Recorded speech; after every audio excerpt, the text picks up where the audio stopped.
Se você está sofrendo com crise de coluna lombar, coluna torácica ou coluna cervical, com dor lombar que irradia para a perna, dor cervical que irradia para o braço, para a cabeça, para a ATM, preste atenção nesse vídeo porque eu vou te dar informações valiosas a respeito de como funciona um tratamento científico para dor crônica, para crise aguda de coluna vertebral. Veja bem, vamos fazer uma analogia aqui com um paciente que está com dor abdominal, uma mulher que está com dor abdominal. Você que é mulher já tende a associar o ciclo menstrual com cólicas, verdade ou não? Você que é mulher já tende a investigar endométrio, ovário policístico, rins, né? Por aí vai, todo o aparelho gênito-urinário. Você que é homem tem uma dor abdominal e pela dor se localizar nessa área, se a gente divide em 4 partes aqui o abdômen, na parte superior esquerda do abdômen, você sabe pela anatomia que quem está ali é o estômago. Então você induz, e você já vai saber por que isso tem a ver com a crise de coluna, você é induzido a pensar que seu problema é o estômago. Aí você marca um gastro, porque você sabe que é o estômago e que o médico de estômago é o gastroenterologista. Você chega no gastro e fala assim: doutor, você poderia me passar um pantoprazol de 40? Porque da última vez que eu tive isso, eu tomei 3 dias desse pantoprazol de 40 e melhorei. E aí o doutor, não, calma, o doutor sabe que nessa condição você pode ter uma bactéria no estômago, você pode ter problemas em várias outras vísceras, até mesmo na coluna, que refere dor para o abdômen. E aí você faz uma endoscopia, o gastroenterologista então fala para você o quê? O gastroenterologista fala para você: olha, você não tem gastrite enantiomatosa, leve, moderada, severa, você não tem H. pylori, você não tem nenhum problema no estômago. Eu vou te pedir um ultrassom de abdômen total. No ultrassom de abdômen total, no ultrassom de vias urinárias, ele enxerga que você tem um cálculo renal que a qualquer momento pode cair no seu ureter e você tem uma crise, e nessa crise de dor por pedra nos rins, você tem uma infecção generalizada e ir a óbito. Então o gastro entende na sua expertise que você então precisa de um nefro. Você vai no nefro, o nefro então faz uma litotripsia, faz um procedimento exclusivo da área de nefrologia e quebra a sua pedra no rim e salva a sua vida. Qual que é a analogia com a crise de coluna? É muito fácil a gente entender que uma dor lombar, ela pode ser decorrente de uma crise de pedra nos rins, né? O paciente, ele comumente procura um nefrologista porque acredita que a dor lombar é uma pedra no rim, um cálculo renal. É muito difícil o paciente entender que uma dor no peito, irradiada para o braço esquerdo, pode vir do pescoço ou da torácica. Ele acha logo que é um infarto. Você entende como a gente só acredita no que a gente tem de experiência prévia? Então, vamos lá. Você que é paciente, está em crise lombar irradiada para a perna, ou crise cervical irradiada para os braços, você acha que sabe o que você precisa baseado na sua experiência prévia. E é comum, você não tem culpa disso. Você foi atendida por um osteopata, por uma instrutora de pilates, por um profissional de RPG, por um profissional de acupuntura, por um ortopedista. Você foi atendida por uma miscelânea de profissionais. E esses profissionais passaram as crenças deles para você. Você enraizou essa crença e assumiu como dogma. Você assumiu que ao estar em crise, você precisa de um atendimento 3 vezes na semana, 2 vezes na semana, 5 vezes na semana. Você, ao estar em crise, você inferiu que você precisa de X medicação, de repouso, de ser afastado do trabalho. Você acredita nisso, mas a sua opinião é baseada em achismo. Como assim, cara, em achismo? Quanta arrogância nessa sua comunicação. Gente, para e pensa. A ciência está aí para pesquisar a crise de coluna. A crise de coluna, em 96% das vezes, responde a movimento. Em 99% das vezes, é tratável sem cirurgia. Apenas em 1% das vezes é grave. Quando grave, o paciente apresenta perda de peso sem motivo, febre junto com a dor, relato de trauma que é do acidente, e depois do trauma surgiu a dor, a crise de dor. Então ele tem um risco de fratura. Febre junto com a dor, ele tem risco de infecção, perda de peso sem motivo. Ele tem risco de estar tendo um tumor, estar tendo metástase, estar tendo um tipo de câncer, né? O cara tem anestesia em cela, a genital está dormente, o testículo está dormente, a vagina está dormente, a parte interna da coxa está dormente. Ele tem uma chance de ter uma síndrome de Caldequina, que seria uma patologia grave, que é uma urgência médica e precisa de um procedimento cirúrgico. Essas condições graves acontecem em apenas 1% do total de casos. Quando o paciente chega aqui e ela, por exemplo, avaliou uma paciente hoje que ela queria receber liberação miofascial, e eu expliquei para ela que o caso dela, por ter muita rigidez, ela não tinha indicação de receber liberação miofascial, porque a fonte influenciadora dos sintomas era a articulação, e não a fáscia, e não o músculo. Portanto, se eu fizesse a liberação miofascial, seria paliativo. E aí a paciente achou que receberia mais técnicas. O que ela recebeu, pessoal? Ela recebeu uma técnica aqui, ó. Primeiro, ela chegou, rodou a cabeça para a direita, travou o pescoço, a dor ficou irradiada no trapézio. Inclinou para a direita, travou o pescoço, a dor irradiou para o braço.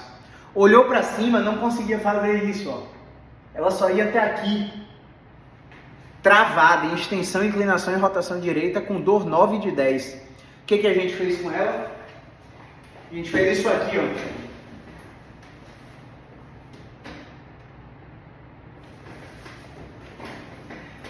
Deixamos ela apenas 3 minutos nessa posição. Depois de 3 minutos nessa posição, ela rodou o pescoço total. Ela estava 70% melhor da dor. Ela inclinou o pescoço total, igual ao lado esquerdo, e ela desbloqueou a extensão cervical. Ou seja, o que indica que ela tem um prognóstico, uma evolução brutalmente favorável em 2 meses. Você entende? E aí, como a gente identificou que ela tinha barreiras de recuperação, isto é, fatores estressores psicossociais, eventos de vida desencadeadores de estresse, por exemplo, ela descobriu que o irmão tem Parkinson, ela perdeu um pai recentemente, a irmã dela bateu o carro, tá com um problema no seguro e ela tá tendo que dar ajuda financeira à irmã. Então, tudo isso são situações de vida que excitam o nosso córtex, que excitam o nosso cérebro. E um cérebro excitado é um cérebro reativo que detecta ameaças em circunstâncias inócuas que não deveriam ser dolorosas, mas para esta paciente são dolorosas, e ela apresenta um questionário de sensibilização central maior que 40 pontos do CSI. Então, ela tem evidências de um padrão de dor misto nociceptivo, químico não inflamatório ou por manutenção tissular, e um padrão de dor nociplástico com um drive de sensibilização central. E nesse padrão nociplástico, a dor que ela refere, a incapacidade que ela refere, é desproporcional, completamente desproporcional ao estado dos tecidos. O exame físico está limpo, sem tensão neural, sem alteração de reflexo, sem déficit de sensibilidade, sem discrepância na força muscular, né? Todos os sinais de que ela não tem nada grave estão presentes. Então, por que a dor é desproporcional? Porque não tem uma ressonância magnética que mostre compatibilidade do que ela sente com o que a ressonância apresenta. E isso, ela não é o último floquinho de neve. Isso acontece na maioria esmagadora dos casos. Então, qual foi o meu trabalho? Dar previsibilidade ao sintoma dela. Dizer para ela que o problema, ele é como se fosse um eletrocardiograma. Não é questão de quando a dor vai aumentar, não é questão de se a dor aumentar, é uma questão de quando a dor aumentar, porque a dor vai aumentar, porque o comportamento da dor é assim. A dor tem um flare-up, e esse flare-up poderia acontecer com o meu exercício, poderia acontecer com ela sentada aqui na cadeira, poderia acontecer com ela deitada no sofá assistindo Netflix, poderia acontecer com ela sentada na cadeira jantando, poderia acontecer com ela discutindo com a irmã, poderia acontecer com ela discutindo com o filho. Entende? Vai acontecer, não é questão de se, é questão de quando. E quando a gente dá para o paciente previsibilidade do que pode ocorrer nessa curva de ascensão dolorosa, o paciente fica mais tranquilo. Por que eu estou te falando isso? Porque essa tranquilização durante a experiência de dor que vai fazer com que o paciente se exponha ao movimento proposto, se exponha aos exercícios de casa, se exponha às tarefas que vamos realizar em consultório ou através do atendimento online, para que o sistema nervoso desse paciente comece a dessensibilizar sistematicamente. Na dessensibilização sistemática do sistema nervoso, o paciente busca um fenômeno neurofisiológico que chamamos de habituação, que é quando os estímulos sucessivos que o terapeuta dá vão reduzindo gradativamente a dor do paciente. Gradativamente. Não espere que você venha para a consulta e que na primeira semana de tratamento você vai estar com 90% da dor melhor, 70% da dor melhor. Não vai. Não adianta você vir fazer a consulta, eu conseguir entender o seu problema, conseguir prescrever as primeiras atividades para sua casa e você não fazer o tratamento. Porque é o tratamento que vai te dar controle da dor. Eu entendo a sua urgência em melhorar da dor. Eu entendo a sua agonia por deixar de trabalhar, deixar de receber, ter que gastar com tratamento. Mas eu vou te dizer uma coisa, é muito pior se você não tratar. Porque dor, incapacidade e sofrimento, eles são associados, mas eles não têm relação diretamente proporcional. E eu traduzo isso para você aqui agora. Existem pacientes como essa paciente que eu atendi, que tem uma dor desproporcional ao estado do tecido. A dor é excruciante, a imagem não mostra nada, o exame físico não mostra nada. Ela não tem nada grave. Ela tem dor, mas não é secundária a uma doença que preocupe e leve risco à morte. Entende? Já vão ter pacientes que têm alterações excruciantes no exame de imagem, alterações aberrantes aqui no exame físico, e mesmo assim vão sentir dor mínima, incapacidade mínima e sofrimento mínimo. Essa relação não é direta. Eu tô gravando esse vídeo aqui para você entender, você que é leigo, que você que não é fisioterapeuta, que não é médico, que não é educador físico, psicólogo, ou até vocês que são dessas áreas mesmo e não têm conhecimento de como funciona o tratamento da dor. O paciente não sabe o que ele precisa. Essa paciente claramente queria receber liberação miofascial.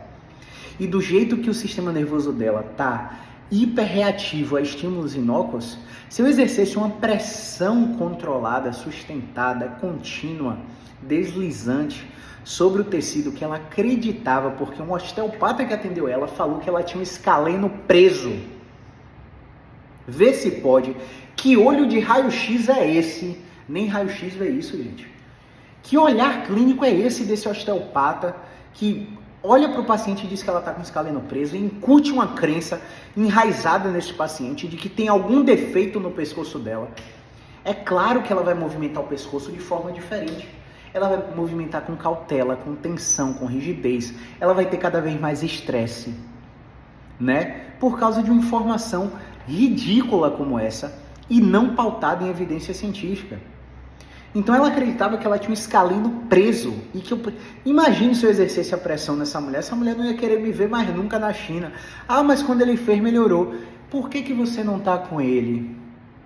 Ah, porque ele começou a fazer e realmente parou de ter feito. Aí minha amiga te indicou e eu gostei do seu Instagram, então eu estou vindo aqui para ver qual é a sua opinião. Pois é.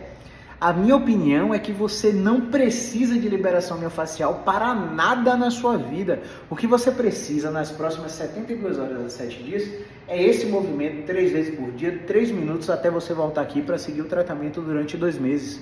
Porque seu tratamento não vai ser só com esse movimento. Seu tratamento vão ter 6 a 8 movimentos que ao final dos 2 meses você vai saber exatamente quais são, vai tê-los filmado para que você consiga fazer sozinha sem depender de mim e nunca mais precise me pagar dinheiro para este problema, para tratar este problema, porque você vai assumir o comando e o controle da sua dor. o controle da sua incapacidade. Você entende a diferença de um tratamento que oferece autonomia para um tratamento que oferece dependência? O paciente, ele nunca sabe o que ele precisa.